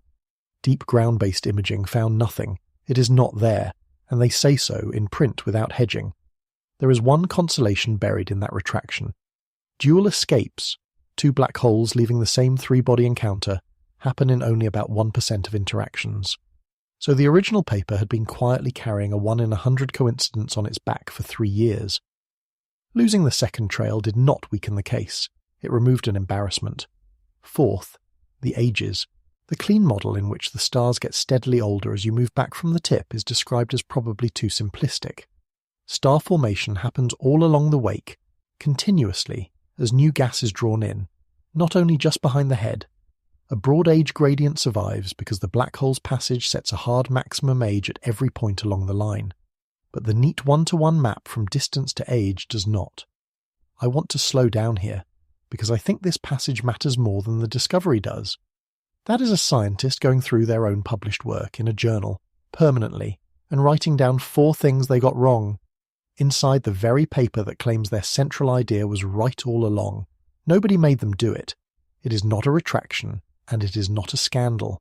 It is a section, in a normal paper, where the authors chose to be specific about their own errors, rather than quietly letting the new numbers replace the old ones and hoping no one noticed.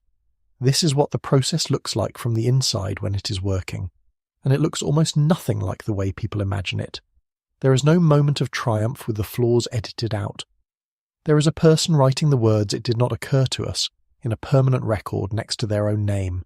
So, confirmation, with a candid accounting of the mistakes along the way. 50 years of theory vindicated.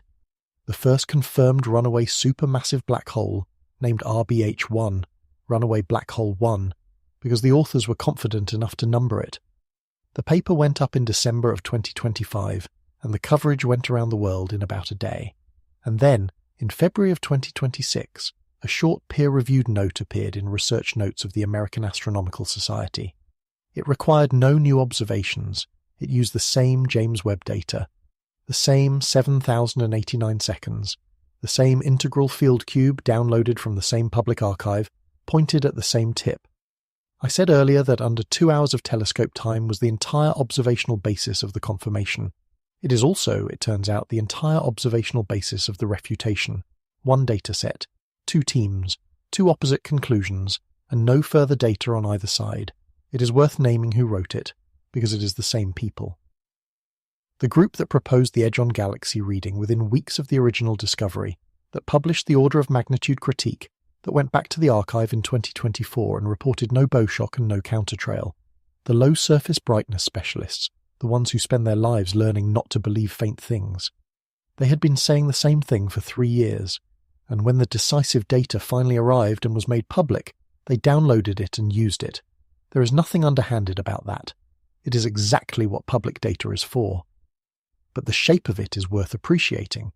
The observation that was designed to settle the argument was proposed, one, executed and reduced by one side, and then used by the other side to argue the opposite conclusion 4 months later at no cost. What the note does is straightforward, which is what makes it hard to dismiss.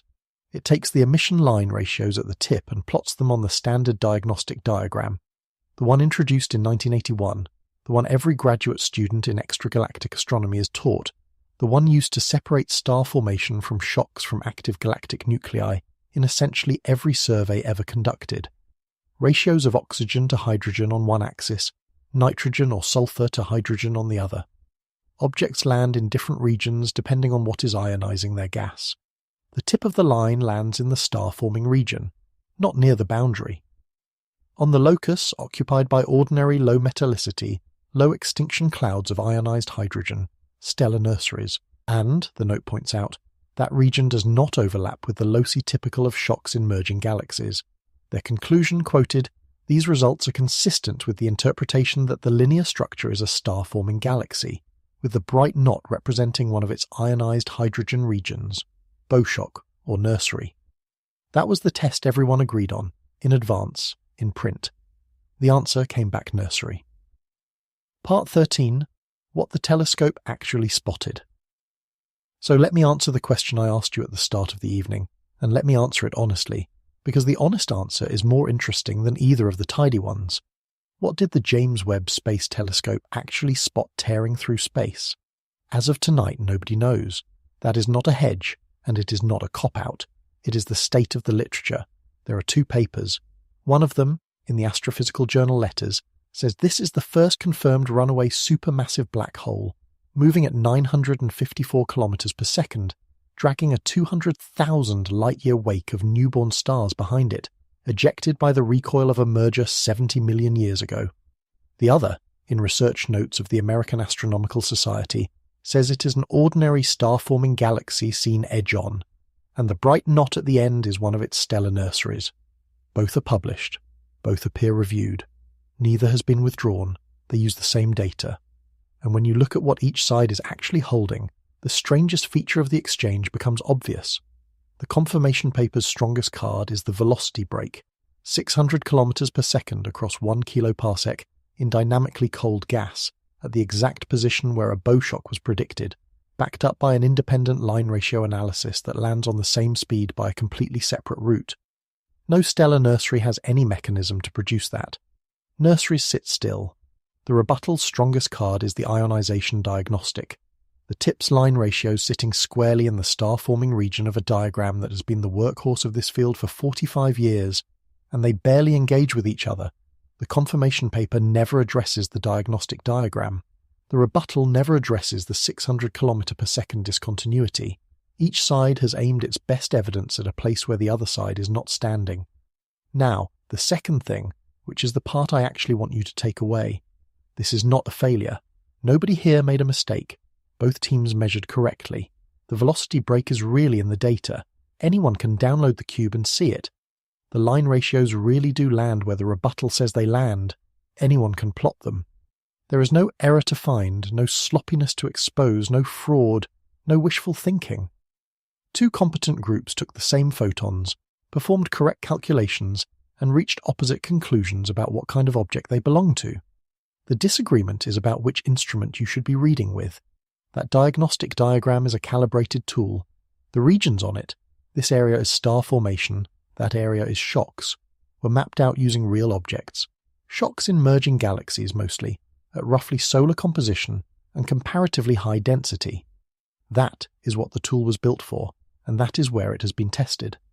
But the shock claimed here, if it exists, is happening in gas at about 1/5 of solar composition, at a density of about 1 particle per litre, driven at nearly 1,000 kilometers per second. Nobody has ever calibrated the diagram in that regime, because until now nobody had an object in it. So the question is not which team has smaller error bars. The question is whether a 45-year-old measuring instrument extends into a place it was never taken. And that is a question about the instrument, not the object. There is one more thing, and it is a small technical fact I planted a long time ago and asked you to remember. The James Webb setup used that night does not cover hydrogen beta. Hydrogen beta is one of the two standard axes of that diagram.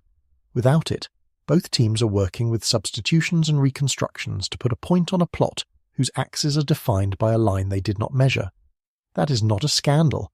It is what people do, and the substitutions are principled.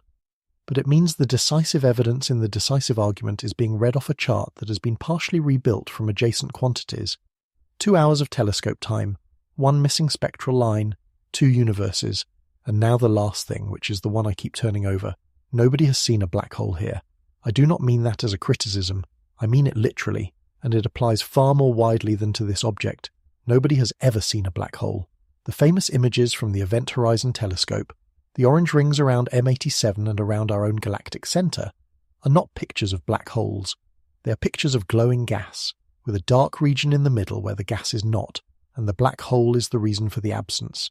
Here it is even further removed than that. The James Webb data does not contain an object. It contains oxygen, hydrogen, nitrogen, and sulfur, and how fast they are moving, and how bright each one is relative to the others.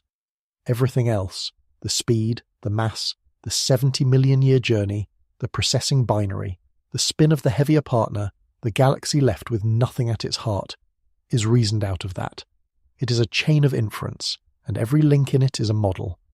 The paper that claims the confirmation contains the most honest description of this I have ever read in a scientific footnote. The black hole, they write, is the wizard behind the curtain, the unseen mover setting the boundary conditions, while what we actually observe is the shocked gas. They wrote that as a modest methodological note. It is, I think, the whole story. At 8 billion light-years there is no such thing as seeing. There is measurement, and measurement is a model with light poured into it. Change the model, and the same light describes a different universe. That is not a flaw in astronomy. That is astronomy, stated accurately, and the Discovery team said it out loud in their own paper before anyone used it against them. There is a way this eventually resolves, and the confirmation paper names it in its closing pages. If runaway black holes really do carve wakes like this, and if all they need is a small initial reservoir of gas to get the process started, then wakes should be a generic feature, and there should be more of them, which turns a single disputed object into a population, and populations are much harder to argue about than individuals. The instruments for that already exist. Euclid, which launched in 2023, and the Nancy Grace Roman Space Telescope are both wide-field survey machines built to photograph enormous areas of sky at high resolution. If there are 20 of these lines out there, they will find them, and 20 edge-on galaxies with velocity discontinuities at one end would be a very difficult coincidence to sustain. And there is one last enlargement, which I have been saving.